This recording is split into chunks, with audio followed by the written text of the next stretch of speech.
All right, we'll keep moving along. I'd now like to welcome Anne Mersereau. She is the Vice President of Human Resources, Diversity, Equity, and Inclusion for Portland's General Electric. She has more than 25 years of human resources experience in the utility, insurance, and hospitality industries.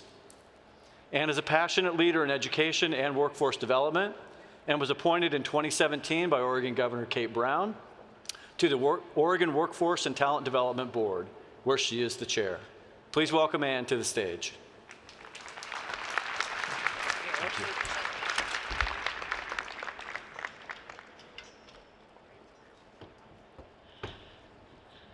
Thank you so much for having me here today. It's great to be with you and to be inspired by all the great things that are happening here in our state. So in a moment, I'm going to ask all of you to have a short, focused exchange with someone that you maybe haven't talked with heretofore. It's going to be for only 30 seconds, but I figured this was a good thing to do post-lunch. But I want to set this up. So we have heard repeatedly today about thinking big. I want you to identify one big challenge as it relates to workforce and talent. Find that someone that you're going to connect with to share. So you have 30 seconds between the two of you. Ready? And you're welcome to stand up, set, go.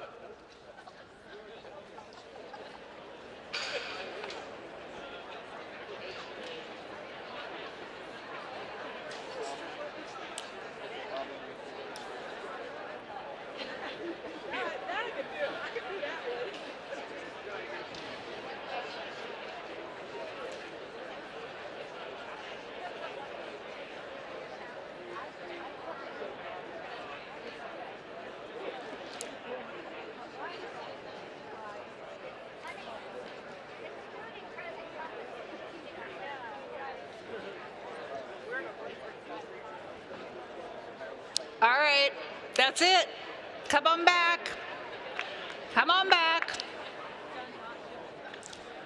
All right, I'll share a little bit about my big challenge that I have and what we're going to do about it at Portland General Electric. But there's two things that I want you to take away from today. And I think you've heard this pretty repeatedly throughout. First, no one is going to bail us out of our challenges. And second, these challenges are solvable. For those of you who don't know, Portland General Electric serves approximately 900,000 customers, and nearly half of Oregon's population resides in our service territory. At PGE, we have clear imperatives from our customers to decarbonize our power supply, continue to deliver reliable and affordable service to our customers. By 2030, we have both the goal, and now it's been codified in law, to achieve at least an 80% reduction in baseline emissions, which is a good thing. And by 2040, 100% in greenhouse gas emissions from our power served to customers. This means that all of the energy we serve our customers needs to come from non-emitting energy sources, which means we need a lot more clean energy sources. Think batteries, solar, wind. So, naturally, we need people to start thinking about this technology and innovation. We need people thinking about what clean energy production looks like in 5 years, 10 years, 20 years. And we need a talent pool of trained people ready to take on this challenge. And then we also need all the people associated with this massive transition, from the trades and craft professionals to data scientists to engineers and on and on. Oregon's clean energy transition will literally take thousands of new workers over the next 15 years. The clean energy sector has a huge awareness problem, and those that work with me know that I like to call it a brand problem. We have a huge gap in what our industry needs and who is available to take on the challenges, and people don't know about it. People aren't being taught about it in our schools. They might hear about it in a college course or hear about it at a career opportunity experience post-high school. I know that when my kids were leaving high school, they weren't thinking about positions in clean energy. And I'm guessing for those of you who have kids in your sphere, you're not hearing, hey, mom and dad, I want to be a dispersed energy resources innovation analyst that helps tie in clean energy to a modern grid. Our current strategy, or lack thereof, will not be sufficient to build the clean energy workforce that we need for this transition. So when you add in all the additional workforce needs that will be created through the investments like the Inflation Reduction Act and the Bipartisan Infrastructure Law, our need for workers grows exponentially. According to a 2023 E2 study, the clean energy sector added jobs 53% faster than the rest of the U.S. economy. And bringing it home to Oregon, the Oregon Employment Department is forecasting that a 20% increase of electricians is needed by 2031 alone, not including the policy drivers that I mentioned a minute ago. So we realized no one was stepping in to solve this problem for us, so we decided at PGE that we were going to try something new and wildly different. In early 2022, PGE identified the need to think bigger and broader about how to solve this workforce problem. It's not just a PGE issue, it's also about all the related sectors that will be critical to our success. We reached out to key stakeholders all over the state and decided to stand up what we call the Oregon Clean Energy Workforce Coalition. Today, the Oregon Clean Energy Workforce Coalition is a consortium of more than 60 partners who are all connected to the clean energy sector. On paper, we seem like a lot of people from a lot of different worlds. We have employers, unions, training providers, educators, workforce investment boards, community-based organizations, local, state, and tribal governments all coming together. But we all have the same goal: to foster the next generation of workers who will move this industry forward by providing equitable opportunities for all Oregonians. And we've made huge strides already due to the consortium model. We are big fans of the consortium model. It's a model where industry is leading and engaged. It centers the needs of both the worker and the employer, ultimately creating a table that brings together all those connected to a workforce of a particular sector. This is different than previous models of workforce development that often happen in silos or end up creating duplicative work streams. Our goal is to create scale. It removes a focus from the individual employer to one of creating the workforce broadly for a selected sector, which benefits greatly from partnership and economies of scale. Since PGE launched the Oregon Clean Energy Workforce Coalition last year, we have adopted a model of continuous learning and adaptation. We recognize that we don't have all the answers, and in order to be successful, we'll need to continue to adapt.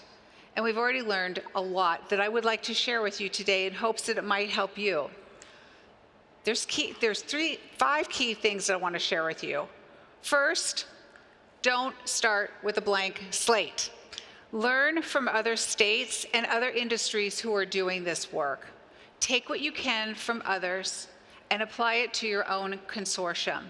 There's already been a lot of success in this space that you can save yourself a lot of time and resources and trouble by working to replicate that. When we began our work, we met with our industry consortia partners outside and inside the state of Oregon, including the Hillsborough Manufacturing Workforce Partnership. Our state has recently launched 3 industry consortia through Future Ready Oregon: healthcare, manufacturing, and technology. Next, everyone needs a seat at the table. A foundational principle of our work has been nothing about me without me. Everyone that will be affected needs to be part of this process and discussions from the very beginning. This would include those who will make policies that will impact your sector, those involved in workforce systems, educators, employers, community-based organizations, and the voice of the worker, either through a labor union or other organizations. Naturally, a group from such different spheres can have their own agendas. So we start each meeting, and this is one of my jobs, is to start each meeting by regrounding our group of 60 in our guiding principles so that we stay anchored and focused on the greater good. It reminds us of what we're working toward and not just our own individual ways of working. Next, leave your ego at the door. This is something people sometimes say, but it really is important for the consortium model to work. There has to be a focus, as I mentioned previously, on the greater good. And listen, I am a competitive person, so this lesson doesn't come easy for me. I want the very best talent at PGE. I don't want to share with others. But we don't have a lot of people banging down the door to be part of the clean energy sector. We have to build this from scratch. So you have to set that to the side in these early days of building up the workforce. And if we can build up a pool of future workers in this field with other companies who are also looking to hire, then we will all have a whole field of quality candidates to choose from. And then I can go back to my true nature of making sure that all the top candidates come my way. Next, keep equity top of mind. A key outcome of the consortium model is that it must reach those populations who have historically been left behind and underrepresented in our workplaces, with a focus on breaking down barriers of entry.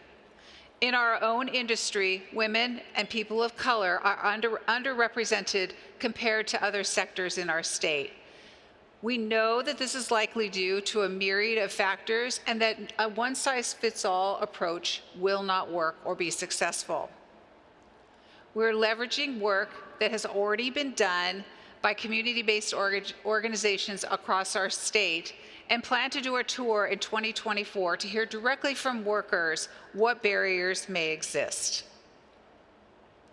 And finally, have a plan. The final piece we've brought to our work, which came as a recommendation and lesson learned from the Hillsborough Manufacturing Workforce Partnership, was have a plan. So when we began our work, we knew that in order to support career awareness at an early age, and we talked about that this morning, how important those K-12 early age curriculum is, that we were going to have to take on a lot of heavy lifting and work to get ourselves there. This work has to focus on climate change and clean energy and can feel very overwhelming. We know we will get there, though, because we have a plan. We are leveraging a strategic plan that is focused on short-term goals, midterm goals, and longer-term goals. This allows us to break down this monstrous task of creating this workforce into very manageable chunks. One of those short-term goals was to start a pilot program that could then be implemented statewide. And I'm happy to report that we've been successful in this effort with a $3 million grant from the Department of Labor that will allow for a pre-apprenticeship pilot program with a few correctional facilities around our state in partnership with 3 of our building trade unions. Yeah, it's a big deal. We're so excited about this work. The grant will also fund career awareness and career learning for youth in Clackamas County and the service area of East Cascade Works in Central Oregon. So, one of my favorite movies is Mrs. Doubtfire, and I love the character because Robin Williams has this very difficult problem that he's solving for. He wants to see his kids, and he's really royally messed up on his role as the dad in the family at that junction. but he thinks creatively about how he's going to solve this problem. And that's what we're going to have to do. There's no Mrs. Doubtfire that's going to come and help me with clean energy, building the clean energy workforce. So all the things I've talked about today are not unique to our sector. Collectively, we are facing a workforce environment like we've never seen before. There's billions of dollars of investments from the federal government, an aging workforce, and rapidly expanding industries. Our old ways of doing workforce planning just won't cut it anymore. So I invite each of you, regardless of what role or industry you are in, to do two things. First off, think about what it's like what you need to do to be successful. I know each of us were asked earlier today to come up with a goal, so think about that. When it comes to workforce development, and clearly define what it is that you're looking for. What is your need, and what do you need to do to get there? Second, look to see if a consortium already exists for your topic and your need. If it does, do not duplicate it, but instead roll up your sleeves and get involved. If it doesn't exist, start to get organized, find other partners who have the same need, find a leader who will be an advocate for your sector, and be clear on what you want to accomplish. Remember, have a plan. Less talk, more work. This is our chance to do something pretty amazing and providing equitable opportunities for quality jobs for all Oregonians and supporting the workforce needs at local businesses. This cohesive and connected workforce system will result in a thriving and prosperous Oregon. We have a lot to do, so let's get to work. Thank you.